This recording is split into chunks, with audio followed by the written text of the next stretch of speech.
Are you really getting the most out of your PC? Well, one component that I see the other guys cheap out on a lot is RAM, or random access memory. It's also known as system memory or computer memory. The purpose of your RAM is to have a short-term place for storing data that needs to be accessed quickly. This is especially useful for your applications and programs to be able to access during their normal operation. Or as Crucial says on their website, and I'm gonna read it here word for word, RAM allows your computer to perform most of its everyday tasks, such as loading applications, browsing the internet, editing a spreadsheet, or experiencing the latest game. Memory also allows you to switch quickly among these tasks while also remembering where you are in each task. Very important.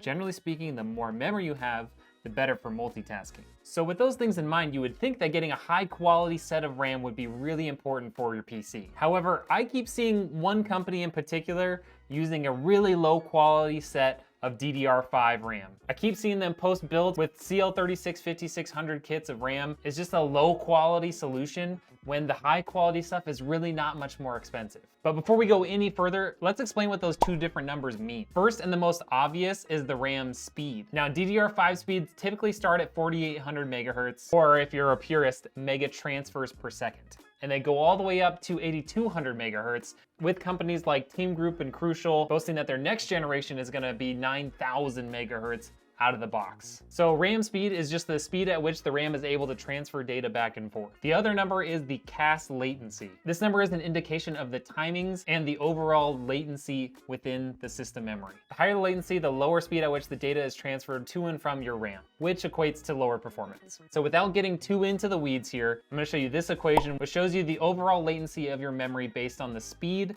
and the CAS latency. Yes, both are important. You'll see latency is equal to the clock cycle time multiplied by the number of clock cycles. So higher speed equates to a lower clock cycle time, and the number of clock cycles is measured by the CAS latency. That's what that term means. So when you're looking at these RAM kits, you'll see the higher speeds also tend to have a higher CAS latency for the high-end kits, but it's a trade-off between those two things. So now that you understand what RAM is, why it's important, and how to identify what sort of RAM you have, let's get into the meat of the video. So the premise here is, how big of a difference does RAM make in your system? So I'm gonna show you some real-world side-by-side tests of some good RAM and some bad RAM.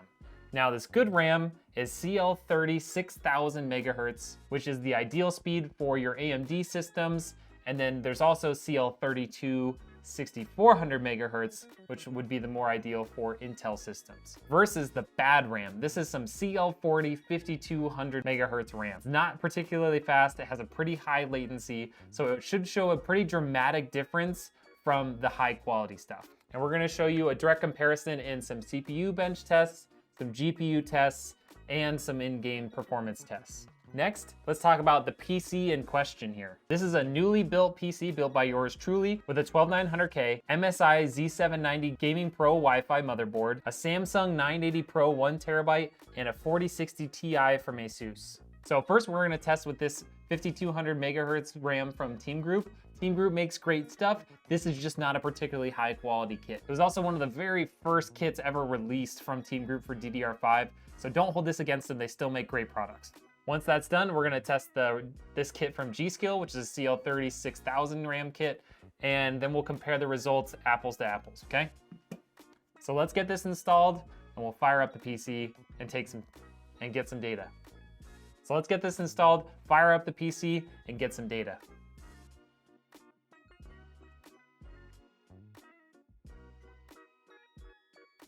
There we go. Thankfully, changing out RAM is that easy. Let's get started. All right, first on the list, you can see here we've got Cinebench R23 open. Let's start it up and see how it does. All right, so it literally just finished. Let's take a look. We've got 25,468 points.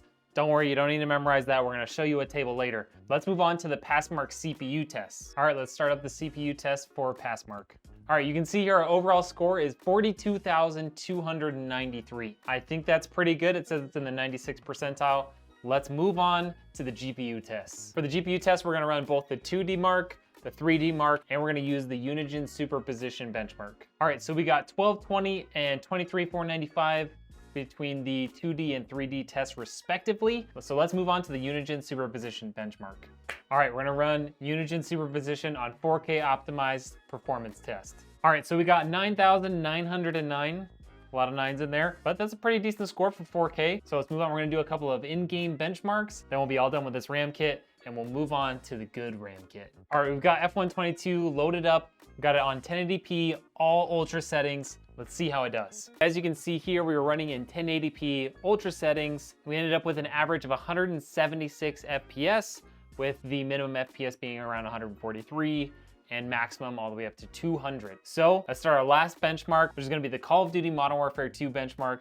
Let's get it booted up and show you what it can do. All right, so we just finished the Modern Warfare 2 benchmark. We did it at 1080p, max settings on everything, and it looks like we averaged 125 FPS. Not too bad for this little system. Let's move over to the CL36000 RAM and do all these tests over and we'll compare the result. All right, so I reran all of the tests with the CL36000 RAM and I didn't get quite the result I was expecting. Maybe this is because we're using a 12th gen processor or a lower end GPU for in the games, but we really didn't see much of a difference at all in terms of the CPU tests, GPU tests, or the in-game.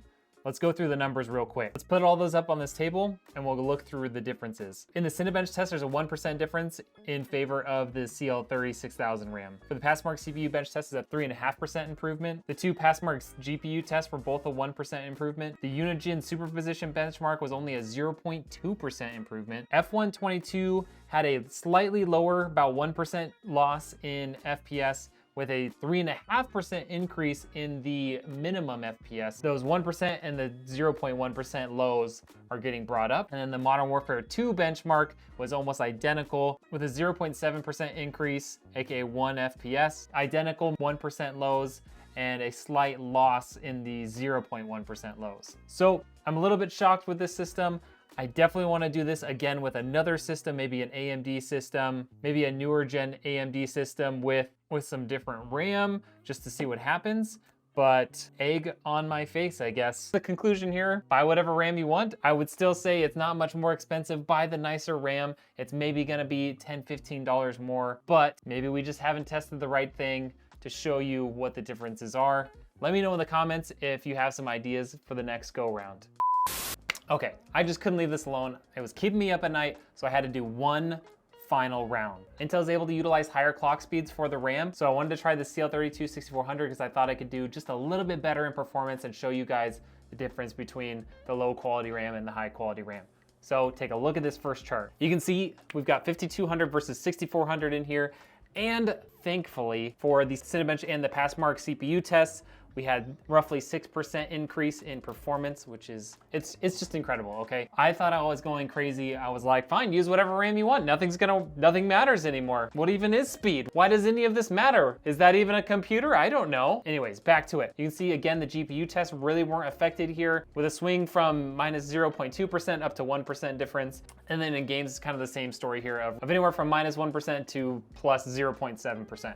Basically, dead even. So this goes to show there is some difference in the type of RAM you use, and it's not so much just the cache latency and the overall speed. There's a lot of these secondary timings that are super important. Hats off to Team Group for having a good quality set of even their cheaper RAM. Let me know if you guys want to see a video where I show you the difference between a standard set of that CL36-6000 RAM and a set of tuned CL32-6400 set of RAM, kind of like what's in this PC next to me. This build has been tuned so it's up to 7200 megahertz, and with some of the new motherboards for Intel, those can go up above 8000. So let me know if you want to see how that affects these numbers in a separate video. And with that is the end of the video. I hope you guys enjoyed it. I hope you learned something, and we'll see you on the next video.